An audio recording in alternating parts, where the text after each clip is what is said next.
இது ஒனி நியூஸின் உலக செய்திகள். செய்திகளை வாசிக்கும் நான் கனிஷ்கா குணபாலன். முதலில் தலைப்பு செய்திகள். ரஷ்யாவிற்கு அருகே 2 அணு ஆயுத நீர்மூழ்கி கப்பல்களை நிலைநிறுத்துமாறு டொனால்ட் ட்ரம்ப் அதிகாரிகளுக்கு உத்தரவு. செம்மணி பற்றிய உண்மைகளை சர்வதேச விசாரணையில் வெளிப்படுத்த தயாராக இருப்பதாக சிங்கள அதிகாரி ஒருவர் தெரிவிப்பு. நிபந்தனைகளை இஸ்ரேல் பூர்த்தி செய்தால் பணைய கைதிகளுக்கு உதவ தயார் என ஹமாஸ் தெரிவிப்பு. தற்போதைய பொருளாதார சூழலில் இந்திய மக்கள் உள்நாட்டு பொருட்களுக்கு முக்கியத்துவம் கொடுக்க வேண்டும். மக்களை வலியுறுத்தும் பிரதமர் நரேந்திர மோடி. ரஷ்யாவிலிருந்து எண்ணெய் வாங்குவதன் மூலம் போரில் ஈடுபடுவதற்கு ரஷ்யாவுக்கு இந்தியா நிதியளிப்பதாக டொனால்ட் ட்ரம்பின் உயர்மட்ட அதிகாரி பகிரங்க குற்றச்சாட்டு. தொடர்வன விரிவான செய்திகள். ரஷ்யாவிற்கு அருகே 2 அணு ஆயுத நீர்மூழ்கி கப்பல்களை நிலைநிறுத்துமாறு அமெரிக்க ஜனாதிபதி டொனால்ட் ட்ரம்ப் உத்தரவிட்டுள்ள நடவடிக்கை சர்வதேசத்தை உற்றுநோக்க வைத்துள்ளது. இந்த தீர்மானம் அணு ஆயுதம் தொடர்பாக அச்சுறுத்தும் வகையில் கருத்து வெளியிட்ட ரஷ்யாவின் முன்னாள் ஜனாதிபதி டிமித்ரி மெட்வெடேவின் கடுமையான கருத்துக்கு பதிலடி அளிக்கும் நோக்கத்துடன் மேற்கொள்ளப்பட்டதாக கூறப்படுகிறது. உக்ரைன் ரஷ்யா போர் 3 ஆண்டுகளாக நீடித்து வரும் நிலையில் சமீபத்தில் ட்ரம்ப் ரஷ்ய ஜனாதிபதி புட்டினுக்கு வழங்கிய 50 நாள் காலக்கெடுவை 12 நாட்களாக குறைத்து உடனடி அமைதி முயற்சிகளை மேற்கொள்ள வலியுறுத்தியிருந்தார். மேலும் அந்த காலக்கெடுவுக்குள் நடவடிக்கை எடுக்கப்படாவிட்டால் ரஷ்யாவுக்கு எதிராக 100% வரியும் கடுமையான வர்த்தக தடைகளும் விதிக்கப்படும் என அவர் எச்சரித்திருந்தார். இந்த எச்சரிக்கைக்கு பதிலளித்த ரஷ்ய முன்னாள் ஜனாதிபதி மெட்வெடேவ் ரஷ்யா இஸ்ரேலோ ஈரானோ அல்ல என்றும் இவ்வாறான மிரட்டல்கள் தாமே அமெரிக்காவுக்கு ஆபத்தாக மாறும் என எக்ஸ் தளத்தில் பதிவிட்டிருந்தார். மேலும் அமெரிக்காவின் பனிப்போர் சூழ்நிலை காரணமாக ரஷ்யாவின் அணு ஆயுதங்கள் அனைத்தும் அமெரிக்காவை நோக்கி செயல்படக்கூடிய நிலையில் அமைக்கப்பட்டுள்ளதாகவும் அவர் வலியுறுத்தியிருந்தார். இந்த அச்சுறுத்தலுக்கு பதிலாக ட்ரம்ப் ரஷ்யா அருகே 2 அணு ஆயுத நீர்மூழ்கி கப்பல்களை அனுப்ப உத்தரவிட்டுள்ளார்.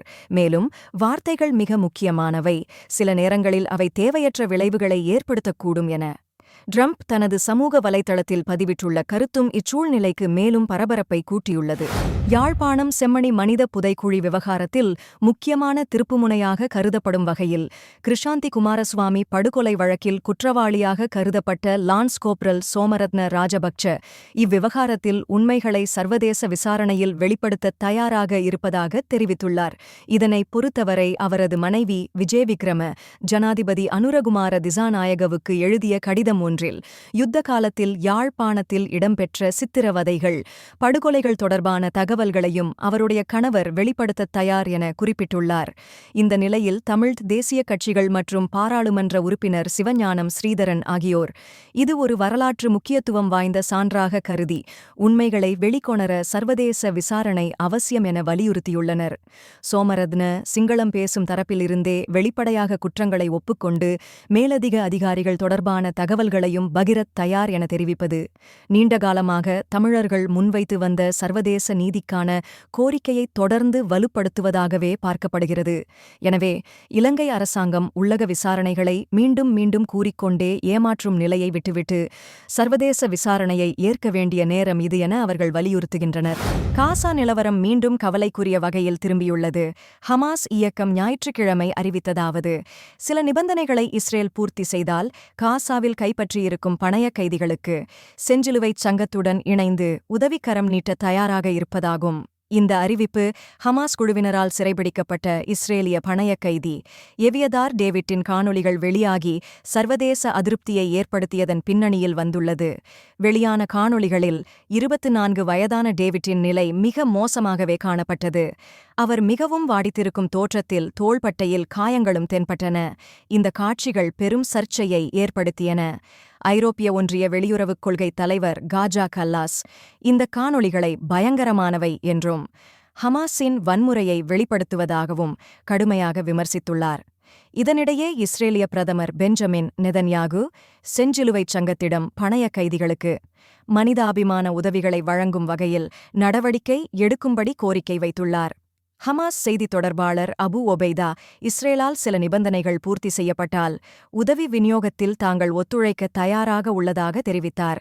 அந்த நிபந்தனைகளில் முக்கியமாக நிலையான மனிதாபிமான வழித்தடம் திறக்கப்பட வேண்டும் என்பதுடன் உதவிகள் வழங்கப்படும் நேரங்களில் வான்வழி தாக்குதல்களை இஸ்ரேல் நிறுத்த வேண்டும் என்ற கோரிக்கைகளும் அடங்கும். இதே வேளையில் கடந்த 24 மணி நேரத்தில் காசாவில் பட்டினி மற்றும் ஊட்டச்சத்து குறைபாட்டால் மேலும் 6 பேர் உயிரிழந்துள்ளதாக காசா சுகாதார அமைச்சகம் தெரிவித்துள்ளது. தற்போது மரண எண்ணிக்கை 175 எட்டியுள்ளது. இதில் 93 சிறுவர்கள் உள்ளடங்குகின்றனர். மார்ச் 2 முதல் மே 19 வரை இஸ்ரேலிய முற்றுகையின் காரணமாக காசாவிற்குள் எந்தவொரு மனிதாபிமான உதவியும் நுழையவில்லை என்பது குறிப்பிடத்தக்கது. உணவு, மருந்து, எரிபொருள் உள்ளிட்ட தேவைகள் மிக குறைவாகவே உள்ளன. இதனிடையே காசா பகுதியில் இஸ்ரேலின் வான்வழி தாக்குதல் மற்றும் துப்பாக்கிச் சூடுகளில் குறைந்தது 80 பேர் உயிரிழந்துள்ளதாக பாலஸ்தீன சுகாதார அதிகாரிகள் தெரிவித்துள்ளனர். இந்திய பிரதமர் நரேந்திர மோடி உள்நாட்டுப் பொருட்களை வாங்குமாறு மக்களை வலியுறுத்தும் வகையில் முக்கிய அறிவிப்பொன்றை வெளியிட்டுள்ளார். அமெரிக்காவின் வரி நடவடிக்கைகள் காரணமாக இந்திய பொருட்கள் மீது 25% வரி விதிக்கப்பட உள்ளதாக டொனால்ட் ட்ரம்ப் அறிவித்துள்ளார். இது இந்தியாவின் ஆடை உற்பத்தி உள்ளிட்ட பல தொழில்களை நேரடியாக பாதிக்கும் அபாயத்தை ஏற்படுத்தியுள்ளது. இந்த சூழ்நிலையில் அமெரிக்க பொருட்களுக்கான சந்தையை இந்தியாவிற்குள் திறக்க வேண்டுமென்ற அழுத்தமும் உருவாகியுள்ளது. ஆனால் இந்த நிலைமை நடைமுறையில் வந்தால் இந்தியாவின் விவசாயிகள், பால் பொருட்கள் தொழிலாளர்கள் உள்ளிட்ட பலர் தாக்கத்தை சந்திக்க நேரிடும். இந்த இருமுனை சிக்கலுக்கிடையில் உள்நாட்டு பொருட்களுக்கு ஆதரவு கொடுக்குமாறும் அவற்றை விற்பனை செய்வதில் கடைக்காரர்கள் முதல் வணிகர்கள் வரை உறுதியேற்க வேண்டும் என்றும் பிரதமர் மோடி வலியுறுத்தினார். உலக பொருளாதாரம் தற்போது நிலையற்றதும் திசை தவறியதுமாக உள்ள நிலையில் ஒவ்வொரு நாடும் தன்னுடைய பொருளாதார பாதுகாப்பை உறுதி செய்ய வேண்டிய கட்டாயத்தில் இருக்கிறது. இதனால்தான் உள்நாட்டு பொருட்களை வலுப்படுத்தும் தேசிய அளவிலான இயக்கம் ஒன்றை தொடங்க வேண்டிய தேவை இருக்கிறது என்றும் பிரதமர் தெரிவித்தார். அமெரிக்க ஜனாதிபதி டொனால்ட் ட்ரம்பின் உயர்தர அதிகாரிகளில் ஒருவர் இந்தியா ரஷ்யாவிடமிருந்து எண்ணெய் வாங்குவதன் மூலம் உக்ரைனில் ரஷ்யா முன்னெடுத்திருக்கும் போருக்கு நேரடியாக நிதியளிக்கிறது என கடுமையாக குற்றம் சாட்டியுள்ளார். இந்த சர்ச்சைக்குரிய குற்றச்சாட்டை வெள்ளை மாளிகையின் துணைத் தலைவர் ஸ்டீபன் மில்லர் வெளியிட்டுள்ளார். இது ட்ரம்ப் இந்தியா மீது அழுத்தத்தை அதிகரித்து வரும் தருணத்தில்தான் இடம்பெற்றுள்ளது. ரஷ்ய எண்ணெய் கொள்முதல் இந்தியாவால் தொடரப்படுவதை ட்ரம்ப் மிகத் தெளிவாகவே எதிர்க்கிறார் எனவும் இந்தியாவின் இந்த நடத்தை ஏற்க முடியாது எனவும் ஸ்டீபன் மில்லர் கூறியுள்ளார். மேலும் ரஷ்ய எண்ணெய் கொள்முதலில் இந்தியா சீனாவுடன் ஒருங்கிணைந்து செயல்படுவதாகவும் இது பெருமளவில் ஆச்சரியத்தை ஏற்படுத்தும் தகவலாகும் என்றும் அவர் ஃபாக்ஸ் நியூஸ் நிகழ்ச்சியில் தெரிவித்தார்.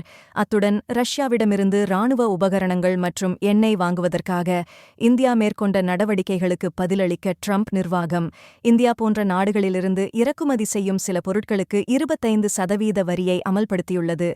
மேலும் உக்ரைனில் சமாதான ஒப்பந்தம் விரைவில் கையெழுத்தாகாவிட்டால் ரஷ்ய எண்ணெய் வாங்கும் நாடுகளுக்கு எதிராக 100% வரி விதிக்கப்படும் எனவும் ட்ரம்ப் தெரிவித்துள்ளார். இந்த சூழ்நிலையில் ட்ரம்ப் மற்றும் இந்திய பிரதமர் நரேந்திர மோடி இடையிலான உறவு குறித்து பேசிய மில்லர், அவர்கள் உறவு மிகவும் உயர்வானது, எனினும் நிலவிய ஒற்றுமை இந்த விவகாரத்தில் பாதிக்கப்படாமல் இருக்க வேண்டும் என குறிப்பிட்டார். இதனிடையே இந்திய அரசாங்க வட்டாரங்கள் வரி தொடர்பான அமெரிக்காவின் அச்சுறுத்தல்கள் இருந்தாலும் ரஷ்யாவிலிருந்து எண்ணெய் கொள்முதல் செய்வது என்பது தங்கள் நிலைப்பாடு என ராய்ட்டர்ஸ் செய்தி நிறுவனம் மூலம் உறுதிப்படுத்தியுள்ளன. நீங்கள் இதுவரை கேட்டது ஒனி நியூஸின் இன்றைய பிரதான செய்திகள். மேலும் இதுபோன்ற செய்திகளை தொடர்ச்சியாக அறிந்து கொள்ள ஒனி நியூஸுடன் இணைத்திருங்கள். வணக்கம். ஒனி ஆப்புக்கு வரவேற்கின்றோம். உலகம் முழுவதும் உள்ள தமிழர்களை இணைக்கும் ஒரு தமிழர் தளம். உங்களுக்கு அருகில் நடைபெறும் கலாச்சார நிகழ்வுகளை காணவும், உலகெங்கிலும் உள்ள தமிழ் மக்களுடன் உங்கள் நெட்வொர்க்கை விரிவாக்கவும், தமிழ் கலாச்சாரத்தின் பரந்த மரபுகளை அறிந்து கொள்வதுடன் செய்திகள், அருகிலுள்ள வியாபார நிலையங்கள், நாணய மாற்று வீதங்கள் மற்றும் உலகம் முழுவதும் உள்ள தமிழர்களை ஒன்றிணைக்கும் வகையில் பல்வேறு அம்சங்கள் உள்ளன. இது நமது அற்புதமான வரலாற்றையும் கலாச்சாரத்தையும் கொண்டாட ஒரு இனிமையான இடமாக இருக்கும். இப்போதே ஒனி ஆப்பை பிளே ஸ்டோர் அல்லது அப் ஸ்டோரில் டவுன்லோட் செய்யுங்கள்.